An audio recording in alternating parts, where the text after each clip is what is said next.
Another way that we look at it is we call them standard English learners. And a standard English learners is defined that they speak a home language that differs, and this is important, in all the dimensions of language. So it differs in terms of the phonology, the morphosyntax, the syntax, which is the grammar, the semantics, vocabulary, and even the rhetorical aspect, which is the discourse, how you tell the story. And these students then come into a situation, school, where if you go through each category, they do it differently. And so what we have to do then is recognize them as standard English learners and then begin to use instruction that would be responsive to them being in the situation. And we feel like it's going to get them to the success we want them to have for standard English and academic language. The problem is, though, that many folks do not see the legitimacy in terms of these four groups, culture and language. And so that's where the validation and affirmation comes in. So validate for us is to make legitimate what mainstream has made illegitimate and the institution has made illegitimate, culturally and linguistically. And affirm is to make positive what the institution and mainstream media has made negative for culture and language for these groups. So when we think of Hawaiian Americans, Native Americans, Mexican Americans, African Americans, we don't think of legitimacy in terms of culture and language. So when you say, well, what is African American language, or what is Chicano English, people would give it a deficit sort of definition: ghetto, gibberish, broken English, so on and so forth. No legitimacy. If you say, well, what is black culture? What do you mean by black culture? Are you talking about hip hop? No legitimacy. Are you talking about, food, dress, dance, music? No legitimacy. So what we have to do is take a little time to talk about, if we're going to be culturally responsive, then we have to legitimize what has been made illegitimate by the institution in very explicit terms. So we do this through an activity that we're just going to do a little bit of, that we delve into what is culture, what is ebonics, and then how does it play into the failure of the system. And we do this it's a diversity activity that's called Why Are We Confused? But I've changed it to, is Obama our first black president? All right? And what I mean by that is this right here. I'm going to give you a statement. If you understand this statement, then you are not confused. If you don't understand the statement, then I'm sorry to tell you, you're confused, okay? You can be African American and not black. You can be African American and not black, all right? Now, if you understand what I'm saying, you're not confused. But if some of you looking like, what the heck is he talking about right now, then you are confused. And I want to talk about that confusion a little bit, because this is what confounds the issue in terms of culture responsive teaching in particular, but I also think in terms of how we're dealing with the achievement gap, because we have misidentified our labels, if you will, right? And the Barack Obama reference is, initially he had issues around legitimizing himself to the black community as being a candidate of black culture, if you will, versus just being an African American, okay? And it took him a while to sort of gain that type of support. I mean, there are different variables, but it took him a while to gain that type of support. And I think part of it is because when you look at someone racially, it's different when you're looking at them ethnically. But when it comes to the four groups I just described, there's not that ethnic identification, all right? So we can't go through all these identities today, but I want to give you how we're all layered in these ways, and we recognize those. We're all sort of created by all these different identities, and we have to peel the onion to understand them each in their place in a sort of analytical way. Then it makes, when we put them back together, it makes it stronger, which I call a true definition of diversity, is looking at us in all these different ways. What I want to do is I want to start off with the race one, and then see if we can jump down to culture, since that's the main focus. So what I want you to do, you're going to do it just in an area where you are right now. I want you to give me your DNA lineage. What is your DNA lineage? What is your race? All right? I'm talking about your blood lineage. How would you identify yourself racially? Okay? And it's really just a one-word answer. And then I want you to try to give 2 identifiers that make you that race, if you will. 2 things that you can say, I think this is what I'm associated with racially, okay?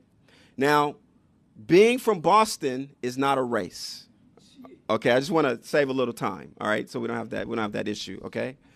Being Irish is not a race, okay? So I want to save some time on that end as well. We're really looking at DNA. Like if they found your bones 80 years from now somewhere, what would they come up with? And you're going to do this by whipping around, what we call a whip around. That means you share in groups of 3 or 4, and you just go around and you say, this is my race, this is what identifies me, and then you bring it back. It should take no longer than 2 minutes per group because you're talking for 30 seconds or less. So I'm going to call us back in about 2 minutes, okay? So with your group right now, identify your race. What we do is first we try to debunk some myths, basically, if you will, or different ways of looking at it. Number one is typically, and we do this with all sizes, all different groups. Somebody in a group will say, I'm of the human race, right? We got any humans out there? All right. Let's show some love for the humans. And we try to point out that, being human only separates us from the other animals in the kingdom, basically. It just lets us know that, you're not a billy goat. Your presence here right now, unless you want to demonstrate something for us at 6 o'clock or when we're in this, right? And that there are races within the human race. So we're just talking about the animal kingdom. The second thing that we have to sort of debunk or address is this notion of mixed racial heritage, right? Because we're in this age where everybody's a little bit of this, a little bit of that, a little bit of this.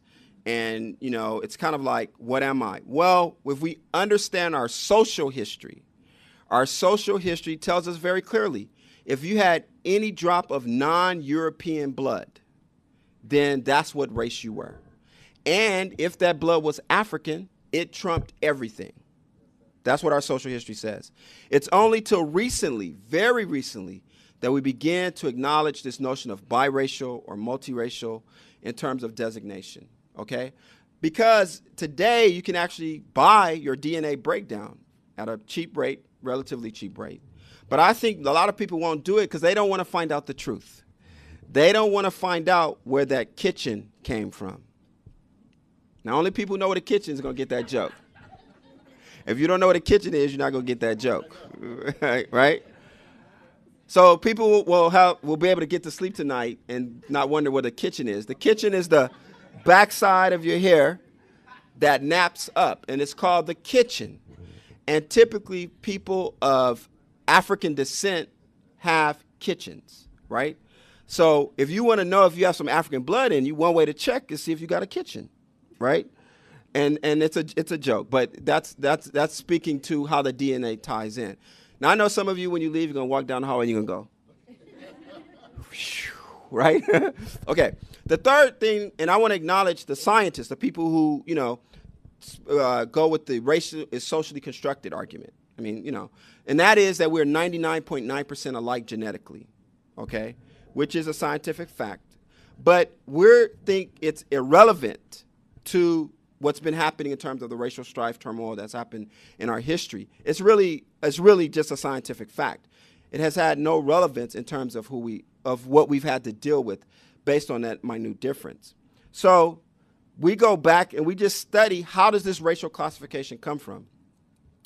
And it comes from partly due to the work of J.F. Blumenbach, who did the first scientifically received racial classification. And Blumenbach went all over the world, and he was looking for the most beautiful race of men. And he said that the people who lived in Russia near Mount Caucasus were the most beautiful race of men on earth. And he named them Caucasians. And that's where the term Caucasian comes from, based on the arbitrary decision of J.F. Blumenbach. Okay? So we have to understand that. And so then Blumenbach, kind of getting to the gentleman's question, then classify races based on geography. And he had an initial 5 groups: Caucasian, Mongolian, Ethiopian, what he called natives or Americans, and then Malaysians. So if we were to follow the Blumenbach's classification, all of us would fall under one of these 5, okay? Blumenbach really, though, had a major contribution in terms of what we would identify as racially acceptable in terms of image.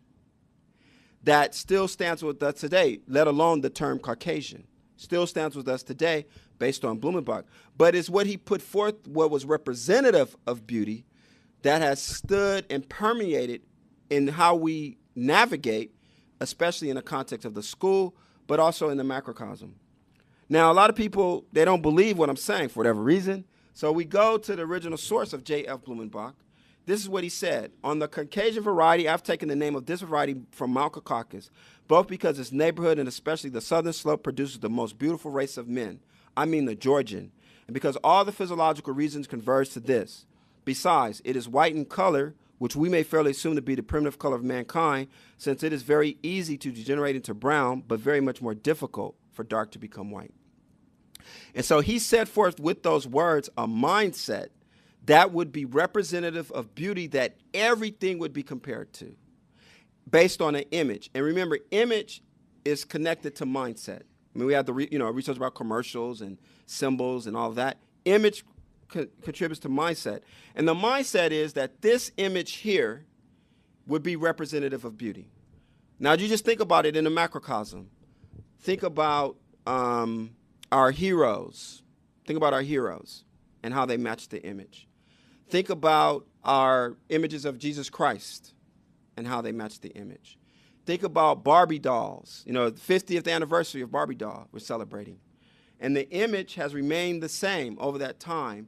And those dolls, when they want to, quote unquote, change the race, they're not racially changed. They're just dipped in a different color. But racially, it remains the same based on here, right here. By the way, Dora is now outselling Barbie. This is a side note. You want to know that, right? Worldwide, Dora the Explorer outsells Barbie now, right? Okay, so maybe there's a change coming there a little bit, right? Okay, so think of the school system and the images. Think of the textbooks, the literature books, the things that students have to look through. You know, Carl Grant, who studies textbooks, says that African-American students have a 7% chance of seeing an image that's truly reflective of who they are in the American textbook. Just a 7% chance. And then it gets less as you go through the different groups.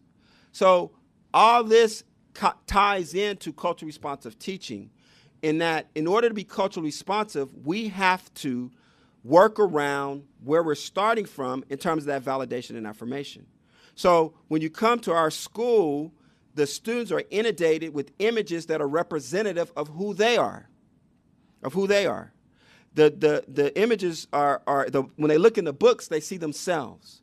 Now, I'm not saying solely, but I'm saying as a starting place, because remember, we're going to transition them to what's going to be representative in the mainstream and in academia. So we're not trying to stay there. We're just trying to start there, rather than starting at what the society says, what you're not. So in order for a student to feel empowered, affirmed, validated, feel confident, you have to start where they are. And we know that a lot of the issues around African Americans, particularly African American males, is that they're not being approached or addressed based on who they are. They're being approached, they're being addressed based on what we want them to be. And we have to start where they are to move them in that direction. I want to give it to you from a student's perspective. So let me show you this clip from, this actually was sent to me by one of the teachers that we train in Oakland. He's the video teacher at a high school. This was a video that was done by high school students, and it was done around the issues of race. And it lets you know that when we allow the students to really grapple with this, they have the wherewithal to kind of come up and approach it from where we're coming from. It was a spoken word contest that the particular gentleman won, and then they took the spoken word contest and then showed it and turned it into this video.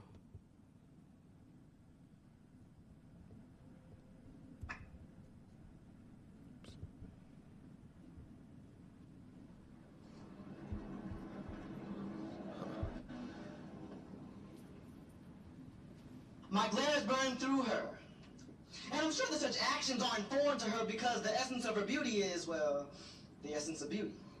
And in the presence of this higher being, the weakness of my masculinity kicks in, causing me to personify my wannabe, big baller, shot caller, God's gift to the female species with shiny shoe, rapping like, hey, you're reflecting, shorty, how you living, what's your size, I dig your style, yo.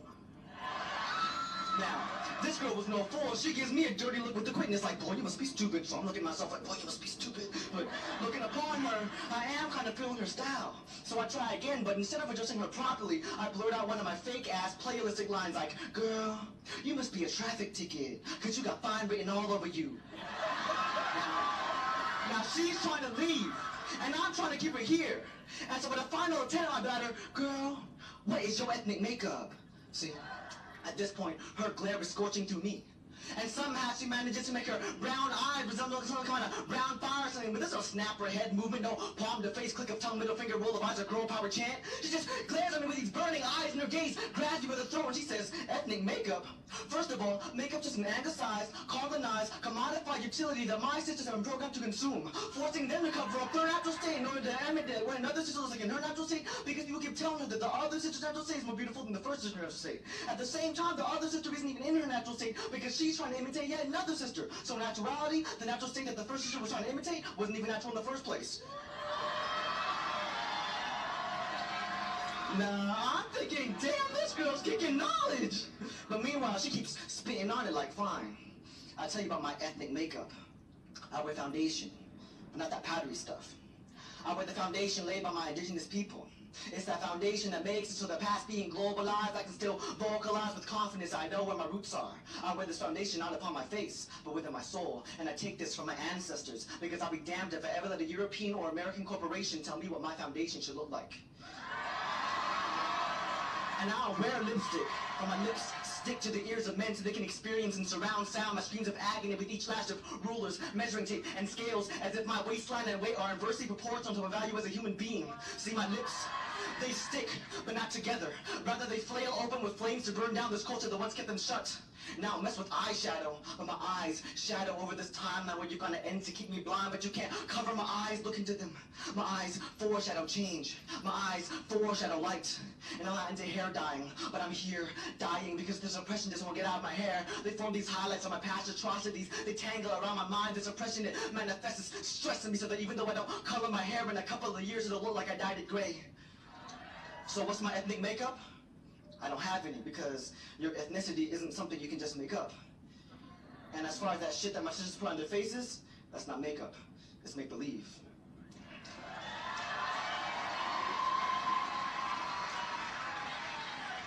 I can't seem to look up at her.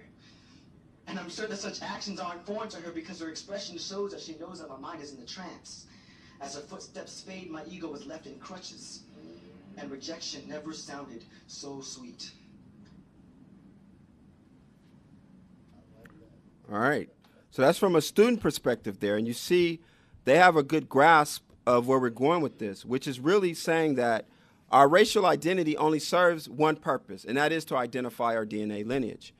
It has nothing to do with who we are in terms of these other identities. I mean, I'm African, right? That is my racial DNA. Pigmentation of skin, texture of hair, prone to certain diseases. That's what it says. You know, I love the, I don't love it, but the Sally Field commercial, I love it for this work. The Sally Field commercial, you guys ever see the Sally? I forgot what it's for. I think it's for osteoporosis. But at the bottom, you see what it says? Does anybody know? See that with those commercials, got to read the little, what does it say? Does anybody know? Say it again. The disclaimer, what does it say? Does anybody know what it says? Something about whites and Asians in terms of being prone to this. That's speaking to racial identity there. So what we're saying is, now that we know this, you cannot identify me by my race other than to say that I am of African descent. That's all it tells you. It does not tell you how smart I am. It does not tell you what music I like. It does not tell you what language I use. It does not tell you anything about my background. And anything that you come with that, you're making an assumption. You're making a prejudice. You're making a bias. So if we have that understanding, then we can take race and put it off the table. And know that this approach is not racially responsive education. It's culturally responsive education. And part of the confusion is we have too much focus on race, not enough focus on culture. I don't think it's about racism. I think it's about culturalism. And the students who are not being successful in our schools, it has less to do with the fact that they are of African descent and more to do with the fact that they are being black. And that's why we have to understand that there's a difference between the two. I can meet somebody who's African American, but immediately know if they are black or not, and not make a judgment about them. And so our students who are being themselves in terms of their blackness, if we were really to disaggregate the data like that, then we would see this culturalism. We would see this culturalism versus this racism. Now we talk about nationality. What's the punchline on that? That is that we were all something before we became Americans, basically, unless you are of WASP culture. WASP is white Anglo-Saxon Protestant, which is the culture that all the other cultures, in essence, assimilated into. This comes from a body of work known as how the Irish became white, how the Jewish became white, how the Germans became white. If you read those texts, it talks about that cultural assimilation from being Irish, German, Jewish into being WASP. And that WASP becomes synonymous with American.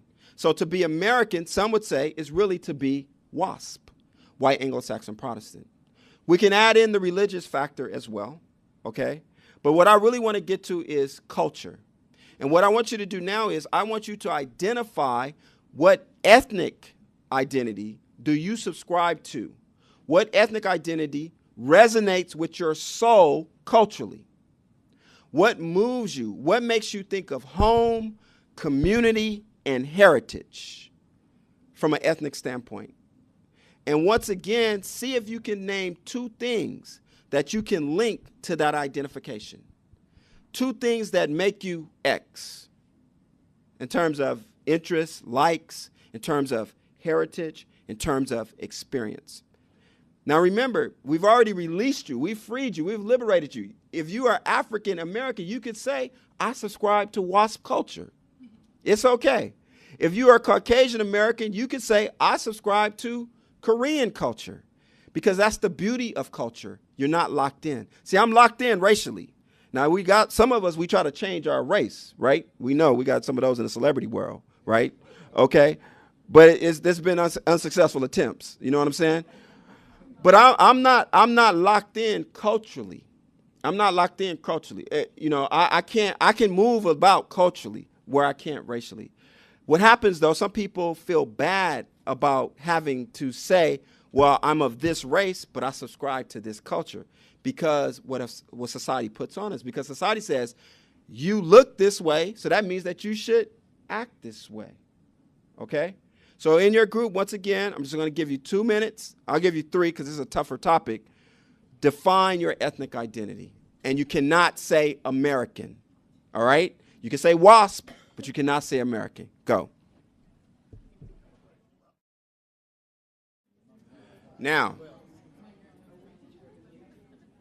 just to let you know, we're truncating. This ends up being about a 90-minute conversation in a full day, because a lot comes out of that in terms of people talking about their identification.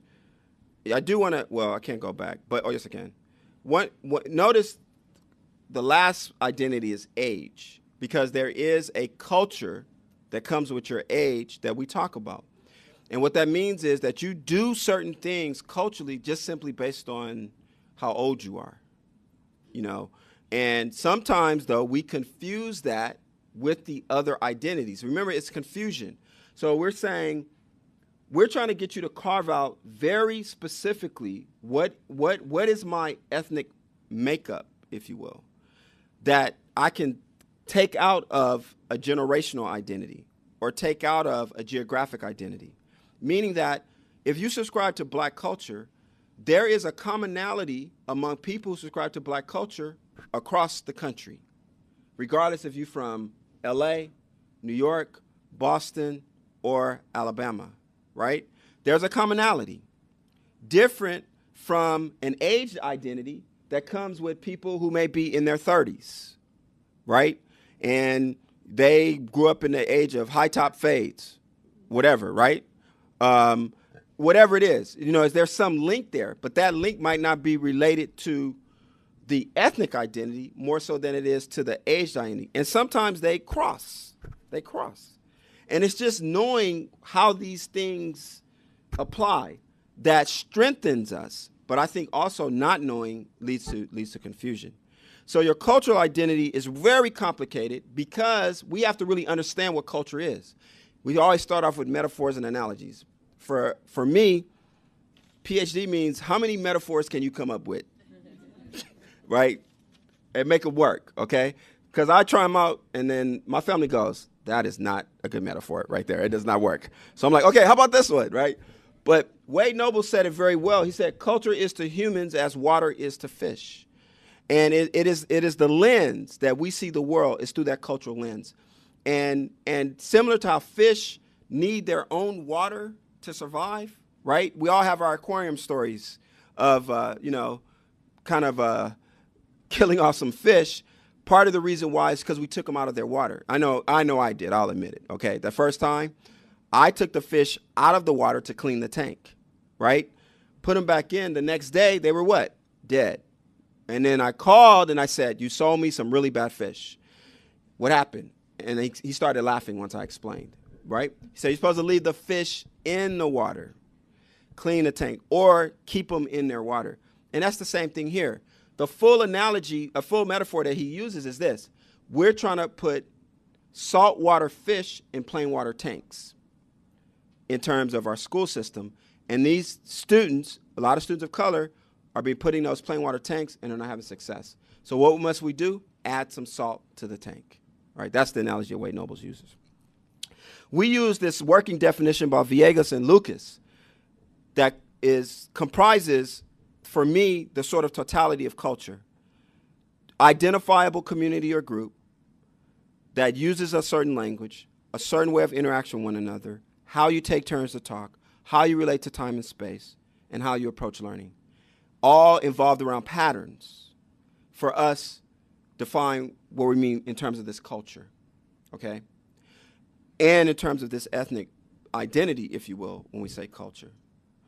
When it comes to African Americans and these groups that we talked about, though, remember I said there's not a validation and a legitimacy. So these are all the precepts, if you will, or categories of culture put forth by Wade Nobles in the context of black culture. And the question that we ask is, when you think of black culture, honestly, do you think of all of this right here? Do you think of its complexity? Or do you think of hip hop and pelvic gyrations? Do you think of certain types of foods? Do you think of movies? You know, it bothers me when we talk about black culture and we just name